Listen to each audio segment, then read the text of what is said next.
السلام علیکم ورحمۃ اللہ وبرکاتہ۔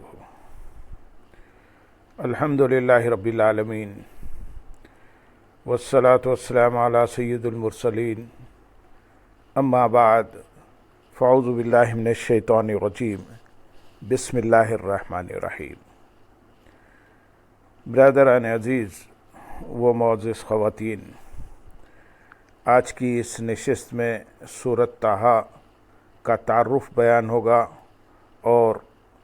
سورۃ طٰہٰ کی آیت نمبر 1 سے آیت نمبر 3 تک تمام آیات کا ترجمہ و تفسیر پیش کرنے کی سعادت حاصل کی جائے گی۔ سورۃ طٰہٰ کا تعارف۔ سورۃ طٰہٰ مکہ مکرمہ میں نازل ہوئی ہے۔ اس میں 8 رکوع، 135 آیتیں، 1641 کلمے اور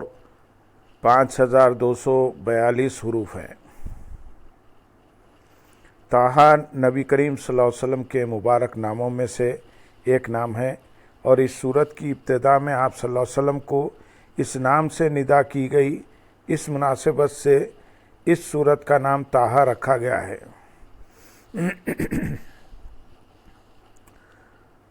سورۃ طٰہٰ کے فضائل۔ نمبر 1، حضرت معقل بن یسار رضی اللہ تعالیٰ عنہ سے روایت ہے، حضور پرنور صلی اللہ علیہ وسلم نے ارشاد فرمایا، مجھے سورہ بقرہ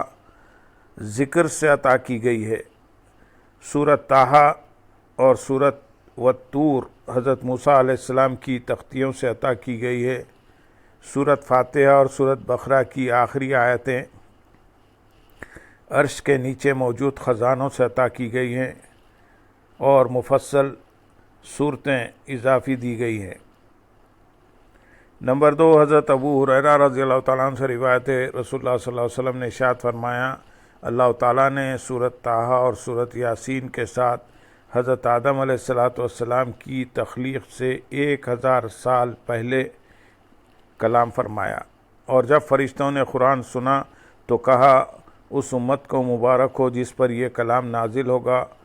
ان سینوں کو مبارک ہو جن میں یہ کلام محفوظ ہوگا، اور ان زبانوں کو مبارک ہو جو یہ کلام پڑھیں گی۔ تیسری فضیلت، حضرت عمر فاروق رضی اللہ تعالیٰ عنہ اسلام قبول کرنے سے پہلے اسی سورت کی ابتدائی آیات پڑھ کر پکار اٹھے کہ یہ کس قدر حسین اور عظیم کلام ہے، اور اس کے بعد آپ نے اسلام قبول کر لیا۔ اس سورت کا مرکزی مضمون یہ ہے کہ اس میں دین کے عقائد جیسے اللہ تعالیٰ کی وحدانیت اور قدرت،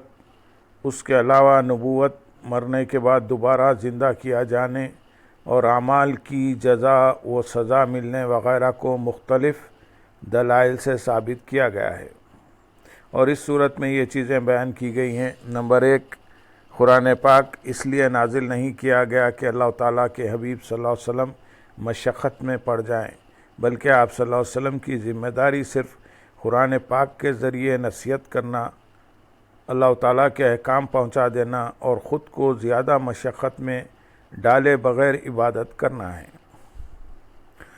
نمبر 2، حضرت موسیٰ علیہ السلام اور فرعون کا واقعہ تفصیل کے ساتھ بیان کیا گیا، اور اس واقعے میں حضرت موسیٰ علیہ السلام کو بچپن میں صندوق میں بند کر کے دریا میں ڈالے جانے، حضرت ہارون علیہ السلام کے ساتھ حضرت موسیٰ علیہ السلام کو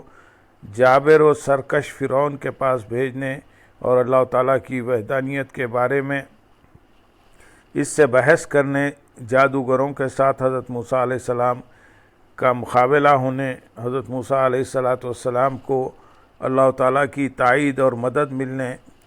جادوگروں کے ایمان لانے، حضرت موسیٰ علیہ السلام کا دریا میں راستے بنانے والا معجزہ ظاہر ہونے، بنی اسرائیل کے دریا پار کرنے، فرعون اور اس کے لشکر کے ہلاک ہونے، بنی اسرائیل کا اللہ تعالیٰ کی کثیر نعمتوں کی ناشکری کرنے، سامری کا سونے سے ایک بچھڑا بنا کر بنی اسرائیل کو گمراہ کرنے، اور حضرت موسیٰ علیہ السلام کا اپنے بھائی حضرت ہارون علیہ السلام پر اظہار غضب کرنے وغیرہ کا ذکر ہے۔ نمبر 3، جو قرآن سے منہ پھیرے، اس پر ایمان نہ لائے اور اس کی ہدایتوں سے فائدہ نہ اٹھائے، اس کے لیے جہنم کی سزا کا بیان ہے۔ نمبر 4، قیامت کے دن کی ہولناکیاں اور اس دن مجرموں کے احوال بیان کیے گئے ہیں۔ نمبر 5، حضرت آدم علیہ السلام اور ابلیس کا واقعہ بیان کیا گیا۔ نمبر 6، اللہ تعالیٰ کی ہدایت سے روگردانی کرنے والے کے انجام کا ذکر ہے۔ نمبر 7، نبی کریم صلی اللہ علیہ وسلم کو کفار کی اذیتوں پر صبر کرنے، اللہ تعالیٰ کی عبادت پر قائم رہنے اور گھر والوں کو نماز کا حکم دینے کی تلقین کی گئی ہے۔ نمبر 8، فرمائشی معجزات طلب کرنے والے کفار کا رد کیا گیا ہے۔ سورۃ طٰہٰ کی اپنے سے ماقبل سورۃ مریم کے ساتھ مناسبت یہ ہے کہ سورۃ مریم میں اللہ عز و جل نے کئی انبیاء اکرام علیہ السلام کے واقعات و حالات بیان کیے، جن میں سے بعض کے واقعات و حالات تفصیل کے ساتھ بیان کیے گئے، جیسے حضرت زکریا، حضرت یحییٰ، حضرت عیسیٰ علیہم السلام وغیرہ، اور بعض کے مختصراً بیان کیے گئے، جیسا کہ حضرت موسیٰ، حضرت ادریس علیہم السلام وغیرہ، اور کچھ کی طرف اجمالاً اشارہ کر دیا گیا۔ اب اس صورت میں حضرت موسیٰ علیہ السلام کا قصہ تفصیل سے بیان کیا گیا ہے کہ آپ علیہ السلام کو کس طرح نبوت سے سرفراز فرمایا گیا اور آپ علیہ السلام کو کس طرح کے معجزات عطا کیے گئے، اور آپ علیہ السلام نے کس طرح ظالم بادشاہ کو حق کی دعوت دی، اور آپ علیہ السلام ہی کی دعا سے آپ کے بھائی کو نبوت سے سرفراز کیا گیا۔ اللہم صلی علی سیدنا محمد وعلی آل سیدنا محمد وبارک وسلم۔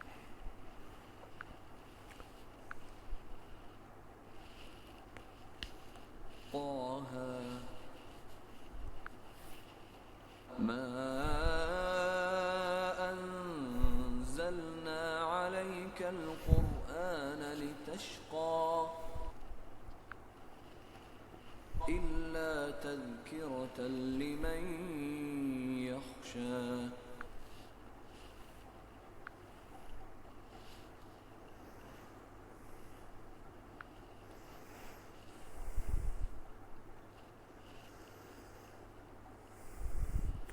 اے حبیب، ہم نے تم پر یہ قرآن اس لیے نہیں نازل فرمایا کہ تم مشقت میں پڑ جاؤ، مگر یہ اس کے لیے نصیحت ہے جو ڈرتا ہے۔ طٰہٰ یہ حروف مقطعات میں سے ہے۔ مفسرین نے اس حرف کے مختلف معنی بھی بیان کیے ہیں۔ ان میں سے ایک یہ ہے کہ طٰہٰ تاجدار رسالت صلی اللہ علیہ وسلم کے اسماء مبارکہ میں سے ایک اسم ہے، اور جس طرح اللہ تعالیٰ نے آپ صلی اللہ علیہ وسلم کا نام محمد رکھا ہے، اسی طرح آپ صلی اللہ علیہ وسلم کا نام طٰہٰ بھی رکھا ہے۔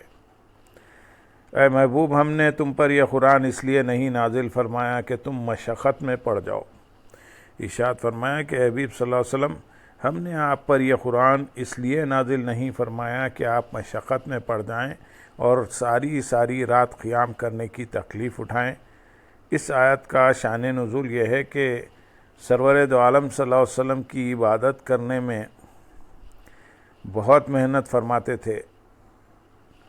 اور پوری رات قیام میں گزارتے، یہاں تک کہ آپ صلی اللہ علیہ وسلم کے مبارک قدم سوج جاتے۔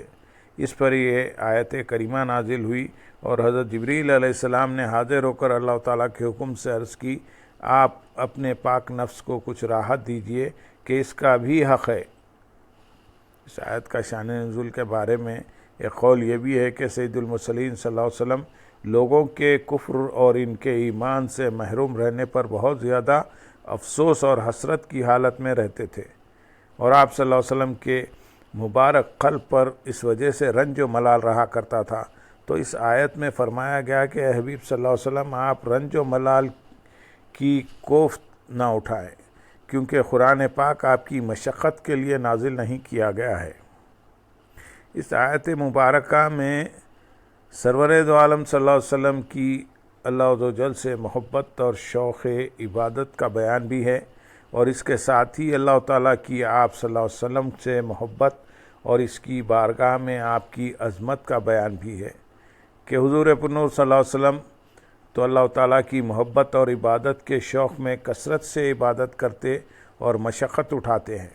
جبکہ اللہ تعالیٰ اپنے حبیب صلی اللہ علیہ وسلم کی مشقت پر آپ کی راحت و آسانی کا حکم نازل فرماتا ہے،